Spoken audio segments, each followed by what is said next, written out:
Is the death penalty constitutional in India? Yes, the death penalty is constitutional in India. It is reserved for the rarest of rare cases as determined by the Supreme Court, where the crime is exceptionally heinous and warrants such a punishment.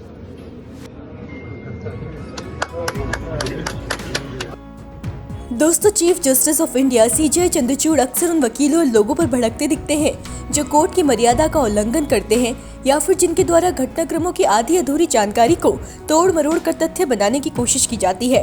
जहां जरूरत लगे वहां CGI सख्ती से उचित और अनुचित की समझ कोर्टरूम में मौजूद लोगों को देते रहे हैं। यही वजह है कि लोग सीजीआई चंद्रचूड़ को उनकी सख्ती के लिए खासा पसंद करते हैं। अब खास बात यह है कि इस बार सीजीआई चंद्रचूड़ किसी वकील पर क्रोधित नहीं बल्कि वे किसी वकील से बेहद प्रभावित दिखे हैं। सीजीआई के रिटायर होने से पहले उन्हें इम्प्रेस करने वाला ये वकील कौन है और इसने कैसे सीजीआई को इम्प्रेस किया, आइए आपको बताते हैं। दरअसल दोस्तों, सुप्रीम कोर्ट में national judicial museum and archive के उद्घाटन के दौरान सीजीआई ने एआई वकील से एक सवाल किया था। सवाल करते वक्त शायद सीजीआई ने खुद इस बात की उम्मीद कम ही की थी कि एक एआई वकील न केवल उनके प्रश्न के अर्थ को समझेगा बल्कि बहुत ही आसान भाषा में सवाल का सही जवाब भी देगा। एआई वकील के जवाब को सुनने के बाद सीजीआई के चेहरे पर पहले तो हैरानी देखी गई और उसके बाद वो इम्प्रेस होकर हंस दिए। आइए अब जानते हैं कि सीजीआई ने क्या सवाल पूछा था और एआई वकील ने जवाब क्या दिया। सीजीआई चंद्रचूड़ ने एआई वकील से पूछा कि क्या भारत में मृत्युदंड संवैधानिक है।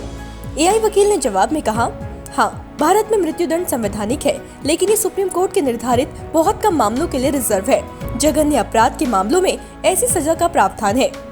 एआई वकील से ऐसा सटीक जवाब सुनकर सीजीआई ने वहां उपस्थित साथी न्यायाधीशों की ओर देखा और मुस्कुरा दिए।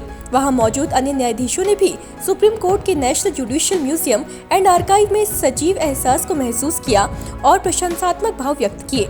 आप सीजीआई और आर्टिफिशियल इंटेलिजेंस यानी कि एआई से बनाए गए वकील के बीच हुए इस सवाल जवाब के बारे में क्या कहना चाहेंगे, कमेंट बॉक्स में जरूर बताएं।